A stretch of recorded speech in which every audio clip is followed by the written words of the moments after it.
ಎಲ್ಲರಿಗೂ ನಮಸ್ಕಾರ. Welcome back to my channel. It's ರಂಗದ ರಂಗೋಲಿ ಚಾನಲು. ಎಲ್ಲರೂ ಹೇಗಿದ್ದೀರಾ? ಐ ಹೋಪ್ ಎಲ್ಲರೂ ಚೆನ್ನಾಗಿದ್ದೀರಾ ಅಂತ ಭಾವಿಸ್ತಾ ಇದ್ದೀನಿ.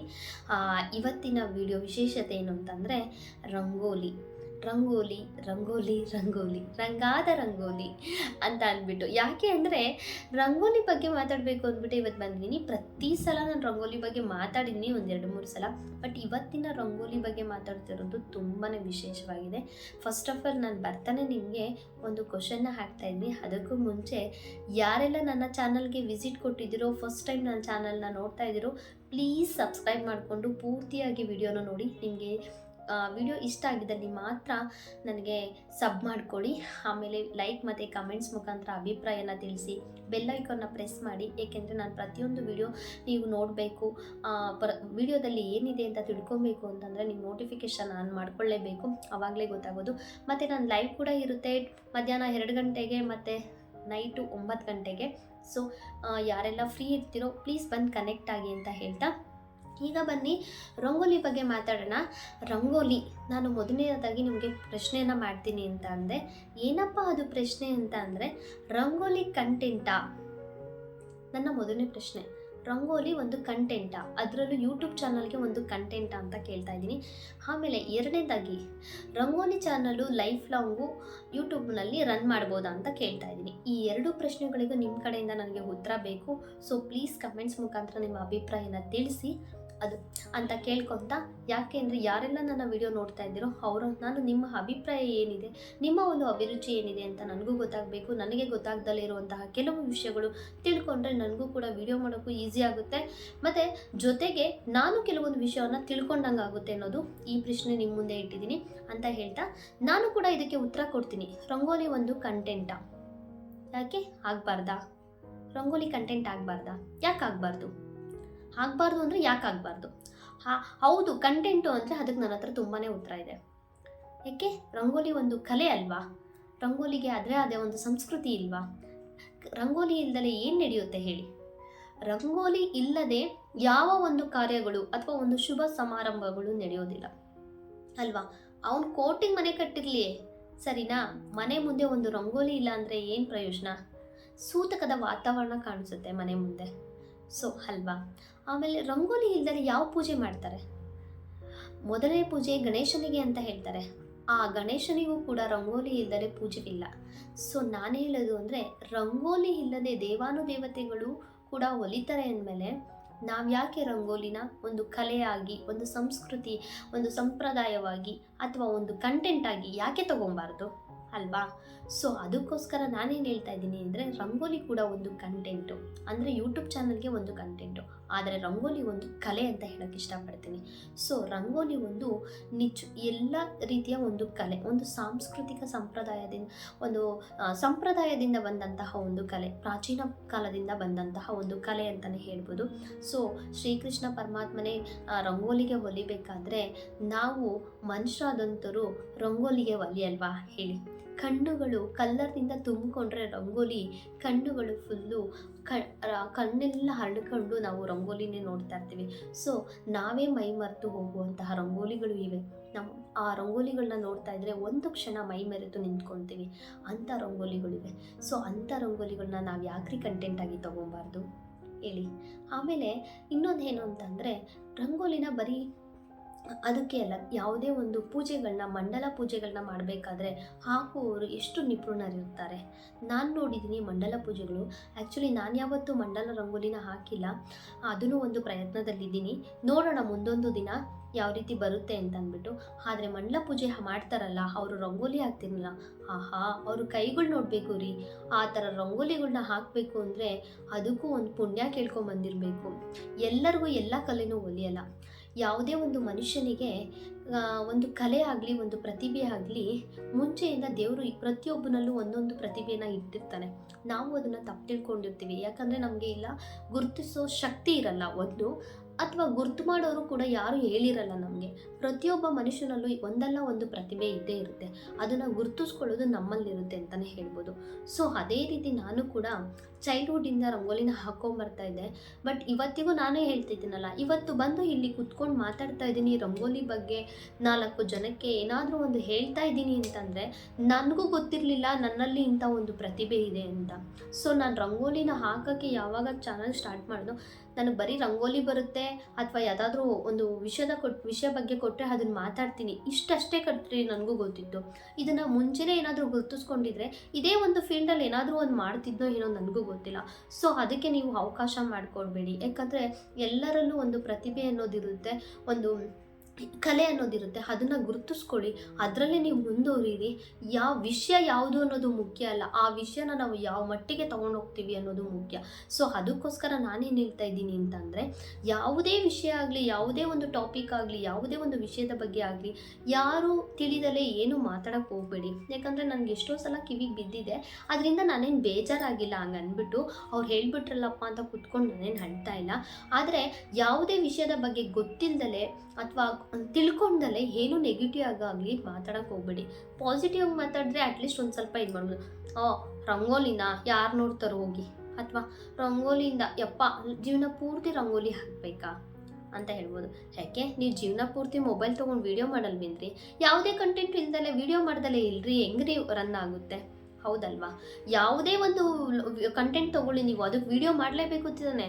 ಜೀವನ ಪೂರ್ತಿ ವೀಡಿಯೋ ಮಾಡಿದ್ರೆ ತಾನೇ ಕಂಟೆಂಟ್ ಕೊಡೋಕ್ಕೆ ಸಾಧ್ಯ ಪ್ರತಿದಿನನೂ. ಸೊ ಅದೇ ರೀತಿ ರಂಗೋಲಿ ಕೂಡ ಅಷ್ಟೇ.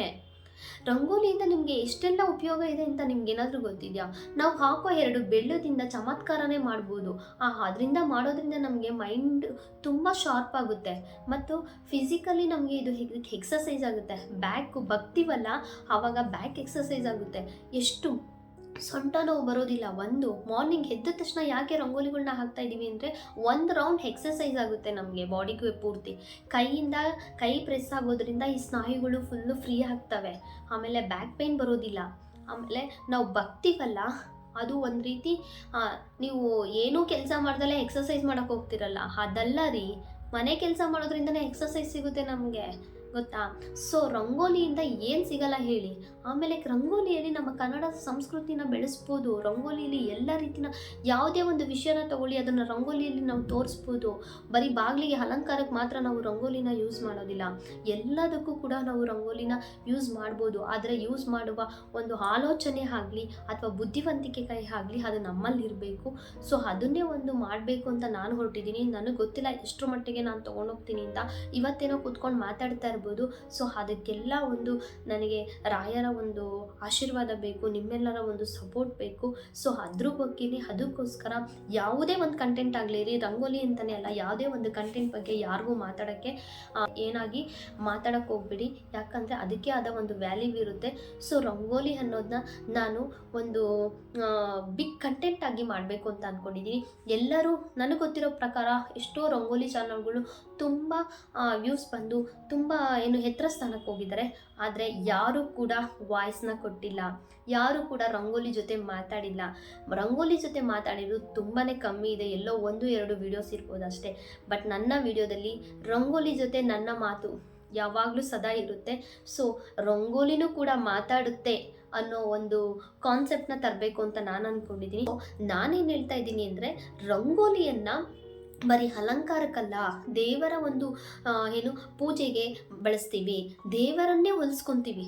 ನಿಜವಾಗ್ಲೂ ಒಂದು ರಂಗೋಲಿಯಿಂದ ಶ್ರೀರಂಗ ಪರಮಾತ್ಮ ಅಂದರೆ ಕೃಷ್ಣ ಪರಮಾತ್ಮನೇ ಹೊಲಿತಾನೆ ಅಂತಾರೆ. ಇನ್ನು ಜನಗಳು ಹೊಲಿಯಲ್ವೇನ್ರಿ? ಹೊಲಿಯಲ್ವಾ? ನಮಗೆ ಹೊಲಿತಾರೆ. ಇವತ್ತು ಹೊಲಿದಲೇ ಇರ್ಬೋದು, ನಾಳೆ ಹೀಗೆ ಇರುತ್ತಾ? ಇಲ್ಲ ಅಲ್ವಾ? ಕಾಲವೇ ಎಲ್ಲದಕ್ಕೂ ಉತ್ತರ ಕೊಡುತ್ತೆ ಅನ್ನೋದಕ್ಕೆ ನನ್ನ ಒಂದು ಚಾನಲ್ಲೇ ಸಾಕ್ಷಿ ಅಂತಲೇ ಹೇಳ್ಬೋದು.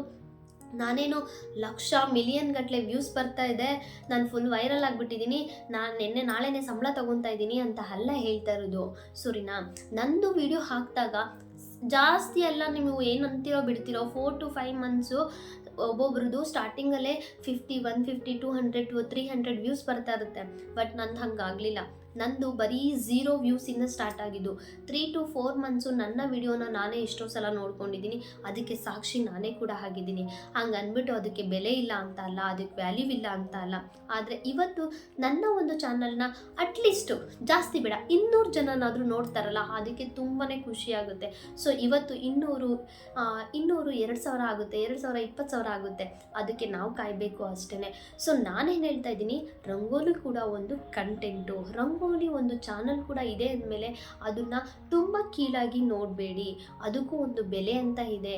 ಎಲ್ಲದಕ್ಕೂ ನೋಡಿ, ನೀವು ಕಂಟೆಂಟ್ಗಳನ್ನ ಹುಡಿಕೊಂಡು ಹೋಗ್ತೀರಾ, ವಿಡಿಯೋಗೆ ಹಾಕೋಕ್ಕಾಗಲ್ಲ ಅಂತೀರಾ, ಆದರೆ ರಂಗೋಲಿಗೆ ಯಾವುದೇ ಕಾರಣಕ್ಕೂ ಬರ ಇಲ್ಲ, ಒಂದಕ್ಕಿಂತ ಒಂದು ಹೆಚ್ಚು ಆ್ಯಡ್ ಆಗ್ತಾ ಹೋಗುತ್ತೆ. ಸೊ ರಂಗೋಲಿಗೂ ಕೂಡ ಬೆಲೆ ಇದೆ. ನಾನು ಅದನ್ನೇ ಹೇಳ್ತಾ ಇರೋದು, ರಂಗೋಲಿ ಹಾಕ್ತಲೇ ಒಂದು ದೇವರ ಕಾರ್ಯನೇ ಮಾಡಲ್ಲ ಅಂದಮೇಲೆ ರಂಗೋಲಿಯಿಂದ ನಾವು ಒಂದು ಚಾನಲ್ನ ರನ್ ಮಾಡೋಕ್ಕಾಗಲ್ವಾ ಹೇಳಿ ನೋಡೋಣ. ಆ ರೀತಿ ಇರಬೇಕಾದ್ರೆ ನಾನು ಅದಕ್ಕೆ ಹೇಳ್ತಾ ಇದ್ದೀನಿ, ರಂಗೋಲಿ ಹಾಕೋದ್ರಿಂದ ರಂಗೋಲಿ ಒಂದು ತುಂಬ ನಿಪುಣತೆ, ಅಂದರೆ 2 ಬೆಳ್ಳಲ್ಲಿ ಬಿಡಿಸುವಂತಹ ಒಂದು ಕಲೆನ ಎಷ್ಟರ ಮಟ್ಟಿಗೆ ನಾವು ತೊಗೊಂಡು ಹೋಗ್ಬೋದು ಅನ್ನೋದಕ್ಕೆ ತುಂಬ ಪ್ರೂಫ್ಗಳಿದೆ. ಸೊ ರಂಗೋಲಿಯಲ್ಲೂ ಕೂಡ PhD ಮಾಡಿರೋರಿದ್ದಾರೆ. ಸೊ ಅದಕ್ಕೆ ನಾನು ಇನ್ಸ್ಪೈರ್ ಆಗಿದ್ದೀನಿ. ಡಾಕ್ಟರ್ ಭಾರತಿ ಅಂತ ಅಂದ್ಬಿಟ್ಟು ಅವರು ಕೂಡ ರಂಗೋಲಿಯಲ್ಲಿ ತುಂಬ ಪರಿಣತರಾಗಿದ್ದಾರೆ. ಅವರು ಉಡುಪಿಯವರು. ಆ್ಯಕ್ಚುಲಿ ನಾನು ಅವರು ಒಂದು ವಿಡಿಯೋನ ನೋಡಿದ್ದೀನಿ. ನಾನು ಎಷ್ಟು ಮಟ್ಟಿಗೆ ಅದನ್ನು ರೂಢಿಸ್ಕೊತೀನಿ ನನಗಂತೂ ಗೊತ್ತಿಲ್ಲ. ಬಟ್ ನನಗೆ ಒಂದು ಏನು ಅಂತಂದರೆ, ನನ್ನ ಒಂದು ಚೈಲ್ಡ್ಹುಡ್ಡಲ್ಲಿ ಪ್ರಾರಂಭವಾಗಿದ್ದು ಇದು. ಸೊ ಯಾರಲ್ಲಿ ಯಾರ ಕಲೆ ಇರುತ್ತೆ ಅಂತ ಹೇಳೋಕ್ಕಾಗಲ್ಲ. ಯಾವ ಕಲೆ ಬೇಕಾದರೂ ಇರ್ಬೋದು. ಪ್ರತಿಯೊಬ್ಬ ಮನುಷ್ಯನಿಗೂ ಕೂಡ ಒಂದಲ್ಲ ಒಂದು ಪ್ರತಿಭೆ ಇದ್ದೇ ಇರುತ್ತೆ. ಸೊ ಆ ಬರೀ ರಂಗೋಲಿ ಬಗ್ಗೆ ಮಾತಾಡ್ತಾ ಇಲ್ಲ, ರಂಗೋಲಿಯಂತಹ ಎಷ್ಟೋ ಕಂಟೆಂಟ್ಗಳು ತುಂಬ ಇದ್ದಾವೆ. ತುಂಬ ನೆಗ್ಲೆಕ್ಟ್ ಮಾಡ್ತಾರೆ. ಅಂಥ ಕಂಟೆಂಟ್ಗಳನ್ನ ತೊಗೊಂಡವರು, ಅದ್ರ ಬಗ್ಗೆ ಇಂಟ್ರೆಸ್ಟ್ ಇರೋರು ಹಿಂದೇಟ್ ಹಾಕ್ಬೇಡಿ. ಯಾರು ನಮ್ಮ ಚಾನಲ್ನ ನೋಡಲ್ಲ, ಯಾರು ನಮ್ಮ ವ್ಯೂಸ್ ಬರೋದಿಲ್ಲ ಅಂತ. ಸೊ ಮುಂದೊಂದು ದಿನ ಅವರೇ ನಮ್ಮ ಚಾನಲ್ನ ಹುಡಿಕೊಂಬರ್ತಾರೆ ಅಂತ ನಾನು ಹೇಳೋಕ್ಕೆ ಇಷ್ಟಪಡ್ತೀನಿ. ಸೊ ರಂಗೋಲಿ ಅನ್ನೋದು ಒಂದು ಕಂಟೆಂಟ್ ಅನ್ನೋದನ್ನ ಬಿಟ್ಟು ರಂಗೋಲಿ ಅನ್ನೋದು ಬರೀ ಅಲಂಕಾರಕ್ಕೆ ಅನ್ನೋದನ್ನ ಬಿಟ್ಟು ಅದರಲ್ಲಿ ಬೇರೆ ಬೇರೆ ರೀತಿಗಳಿದ್ದಾವೆ. ಯಾವುದೇ ಒಂದು ಮಂಡಲ ರಂಗೋಲಿನ ಹಾಕೋಕ್ಕೆ ಎಲ್ಲರ ಕಲೆಯಲ್ಲೂ ಸಾಧ್ಯ ಇಲ್ಲ ಕಣ್ರಿ. ಅದು ಕಲೆಯನ್ನು ಗೊತ್ತಿರೋನಿಗೆ ಮಾತ್ರ ಸಾಧ್ಯ. ಒಂದು ಪೂಜೆ ಮಾಡಬೇಕಾದ್ರೆ ಮಂಡಲ ರಂಗೋಲಿಯನ್ನು ಹಾಕ್ತಾರೆ. ಅದನ್ನು ಎಲ್ಲರ ಕೈಲೂ ಮಾಡೋಕ್ಕಾಗಲ್ಲ. ಸೊ ಎಲ್ಲರೂ ಎಲ್ಲದಕ್ಕೂ ಸಿದ್ಧರಾಗಿರಲ್ಲ. ಕಣ್ಣಲ್ಲಿ ನೋಡೋದೇ ಬೇರೆ, ಕೈಯಲ್ಲಿ ಮಾಡೋದೇ ಬೇರೆ. 2 ಬೆಳ್ಳಲ್ಲಿ ಚಮತ್ಕಾರವನ್ನೇ ಮಾಡ್ಬೋದು ಅಂತ ನಾನು ಹೇಳೋಕೆ ಹೊರಟಿದ್ದೀನಿ. ಸೊ ರಂಗೋಲಿ ಚಾನಲ್ನ ಯಾರು ಅಷ್ಟು ಕೆಳಮಟ್ಟದಲ್ಲಿ ನೋಡಬೇಡಿ. ಯಾಕಂತಂದರೆ ರಂಗೋಲಿ ಚಾನಲ್ಗೂ ಕೂಡ ವ್ಯಾಲ್ಯೂ ಇದೆ. ರಂಗೋಲಿ ಚಾನಲ್ಲು ನೋಡೋಕ್ಕೆ ನಿಮಗೆ ಬೋರ್ ಅನಿಸ್ಬೋದು. ಅದಕ್ಕೋಸ್ಕರನೇ ನಾನು ನಿಮಗೆ ರಂಗೋಲಿ ಜೊತೆಗೆ ಮತ್ತೊಂದು ಕಂಟೆಂಟ್ನ ತೊಗೊಂಬಂದಿದ್ದೀನಿ. ಏನು ಅಂತಂದರೆ, ಪ್ರತಿಯೊಂದು ವಿಡಿಯೋದಲ್ಲೂ ಪ್ರತಿಯೊಂದು ರಂಗೋಲಿ ಜೊತೆಗೆ ಏನಾದರೂ ವಿಷಯ ಇದ್ದೇ ಇರುತ್ತೆ. ಅದನ್ನು ನೋಡಬೇಕು ಅಂತಂದರೆ ನಿಮಗೆ ನನ್ನ ಚಾನಲ್ಗೆ ಬಂದರೆ ಮಾತ್ರ ನಿಮಗೆ 2 ರೀತಿಯ ಕಂಟೆಂಟ್ ಸಿಗುತ್ತೆ. ಯಾಕೆ ಅಂತಂದರೆ, ವಿತ್ ರಂಗೋಲಿ ನೋಡೋಕ್ಕೆ ಕಣ್ಣಿಗೆ ತಂಪು, ಆಮೇಲೆ ಮನಸ್ಸಿಗೆ ಉಲ್ಲಾಸ, ಜೊತೆಗೆ ರಂಗೋಲಿ ಹಾಕೋದ್ರ ಜೊತೆಗೆ ಒಂದು ಒಳ್ಳೆ ಮೋಟಿವೇಶನ್ ಸಿಗುತ್ತೆ ಅಂತಲೇ ಹೇಳಕ್ಕೆ ಇಷ್ಟಪಡ್ತೀನಿ. ಸೊ ಅದಕ್ಕೋಸ್ಕರನೇ ನಾನು ಏನು ಹೇಳೋದು ಅಂತಂದರೆ, ನನ್ನ ರಂಗೋಲಿ ಚಾನಲ್ ಕೂಡ ಅದಕ್ಕೆ ಆದ ಬೆಲೆ ಇದೆ, ಅದಕ್ಕೆ ಆದ ಒಂದು ಸ್ಥಾನ ಇದೆ. ಅದನ್ನು ನಾನು ಎಷ್ಟರ ಮಟ್ಟ ತೊಗೊಂಡೋಗ್ತೀನಿ ನನಗಂತೂ ಗೊತ್ತಿಲ್ಲ. ಆದರೆ ನಿಮ್ಮೆಲ್ಲರ ಒಂದು ಸಹಕಾರ ನನಗೆ ಬೇಕು. ಸೊ ಎಲ್ಲರಿಗೂ ಈ ಮಾತು ಅನುಭವಿಸಲ್ಲ. ಯಾಕಂದರೆ ಕೆಲವೊಬ್ರಿಗಷ್ಟೇ. ಯಾಕಂದರೆ ನಾನೇ ಕಣ್ಣಾರೆ ಕೇಳಿದ್ದೀನಿ, ಕಿವಿಯಾರೆ ಕೇಳಿದ್ದೀನಿ, ಕಣ್ಣಾರೆ ನೋಡಿದ್ದೀನಿ. ಅದಕ್ಕೋಸ್ಕರ ಈ ಮಾತನ್ನು ಹೇಳಿದ್ದು. ಸೊ ರಂಗೋಲಿ ಒಂದು ಕಂಟೆಂಟು ಅಲ್ಲ ಅನ್ನೋರಿಗೆ ಇದು ಒಂದು ಉತ್ತರ. ಸೊ ರಂಗೋಲಿನ ಬಿಡಿಸೋರಿಗೆ ಗೊತ್ತು ಆ ಶ್ರಮ ಏನು ಅಂತ. ಆ ಒಂದು ಏನನ್ನೋದು ರಂಗೋಲಿಯಲ್ಲಿ ನಾನು ಇನ್ನೊಂದು ಏನು ಹೇಳಬೇಕು ಅಂತ ಅಂದರೆ, ರಂಗೋಲಿಯಲ್ಲಿ ಏನು ಮಾಡೋಕ್ಕಾಗಲ್ಲ ಅಂತ ಕೇಳ್ತಿದ್ದೀರಲ್ಲ ನೀವು, ಎಲ್ಲ ರೀತಿಯೂ ಮಾಡ್ಬೋದು ಕಣ್ರಿ. ಯಾಕೆ ಅಂತಂದರೆ ರಂಗೋಲಿಯಲ್ಲಿ ಒಂದೇ ರೀತಿ ಇರೋದಿಲ್ಲ. ಎಲ್ಲ ನಿಮ್ಗೇನು ಬೇಕು ಹೇಳಿ, ಯಾವುದನ್ನೇ ಒಂದು ಕೇಳಿದ್ರು ನಾನು ರಂಗೋಲಿಲಿ ಮಾಡಿ ತೋರ್ಸೋಕ್ಕೆ ನಾನು ಸಿದ್ಧನಾಗಿದ್ದೀನಿ. ನೀವು ಅದನ್ನು ಕಮೆಂಟ್ಸ್ ಮುಖಾಂತರ ತಿಳಿಸಿ. ಬಟ್ ಅದೊಂದು ಸ್ವಲ್ಪ ಮೀನಿಂಗ್ಫುಲ್ಲಾಗಿರಲಿ, ಅರ್ಥ ಮಾಡ್ಕೊಳ್ಳೋ ರೀತಿಲಿರಲಿ. ನಾನು ಅದನ್ನು ರಂಗೋಲಿನೇ ಬಿಡಿಸಿ ತೋರ್ಸೋಕ್ಕೆ ನಾನು ರೆಡಿ ಇದ್ದೀನಿ. ಅದಕ್ಕೆ ನೀವು ರೆಡಿ ಇದ್ದೀರಾ ಅಂತ ನಾನು ಅಂದ್ಕೊಂಡಿದ್ದೀನಿ. ಬಟ್ ನನ್ನ ಎಷ್ಟರ ಮಟ್ಟಿಗೆ ಆಗುತ್ತೋ ಅಷ್ಟರ ಮಟ್ಟಿಗೆ ನಾನು ರಂಗೋಲಿ ನಿಮಗೆ ತಿಳಿಸೋಕ್ಕೆ ಎಲ್ಲ ರೀತಿಯ ಒಂದು ಪ್ರಯತ್ನವನ್ನು ಮಾಡ್ತಾಯಿದ್ದೀನಿ. ನನ್ನ ಚಾನಲ್ಗೆ ಯಾರೆಲ್ಲ ವಿಸಿಟ್ ಕೊಟ್ಟಿದ್ರೋ, ಈ ಒಂದು ಮಾತು, ಈ ಒಂದು ವಿಡಿಯೋ ನಿಮಗೆ ಇಷ್ಟ ಆಗಿದ್ದಲ್ಲಿ ಪ್ಲೀಸ್ ಸಬ್ಸ್ಕ್ರೈಬ್ ಮಾಡ್ಕೊಳ್ಳಿ, ನನ್ನ ಚಾನಲ್ನ ಮುಂದುವರಿಸಿ, ಆಮೇಲೆ ಬೆಲ್ ಐಕಾನ್ನ ಪ್ರೆಸ್ ಮಾಡಿ ಅಂತ ಹೇಳ್ತಾ, ಮತ್ತೊಂದು ವಿಷಯದೊಂದಿಗೆ ಮತ್ತೊಂದು ಮಾತುಕತೆಗೆ ನಿಮ್ಮ ಜೊತೆ ಬರ್ತೀನಿ. ಆದರೆ ರಂಗೋಲಿ ಕಂಟೆಂಟ್ನ ಬಿಡ್ದಲೇ ಅಲ್ಲ, ರಂಗೋಲಿ ಕಂಟೆಂಟ್ನೇ ಇಟ್ಕೊಂಡು ಮಾತಾಡೋಕ್ಕೆ ಬರ್ತಾಯಿದ್ದೀನಿ. ನನ್ನ ಚಾನಲಲ್ಲಿ ರಂಗೋಲಿ ಬಿಟ್ಟು ಬೇರೆ ಏನೂ ಇರಲ್ಲ, ರಂಗೋಲಿ ಜೊತೆಗೆ ಮಾತುಕತೆ ಇರುತ್ತೆ ಅಷ್ಟೇ ಅಂತ ಹೇಳ್ತಾ ಮತ್ತೆ ಸಿಗ್ತೀನಿ. ಎಲ್ಲರಿಗೂ ಅಲ್ಲಿವರೆಗೂ ನಮಸ್ಕಾರ, ಬಾಯ್, ಟೇಕ್ ಕೇರ್. ಎಲ್ಲರಿಗೂ ಒಳ್ಳೆಯದಾಗಲಿ.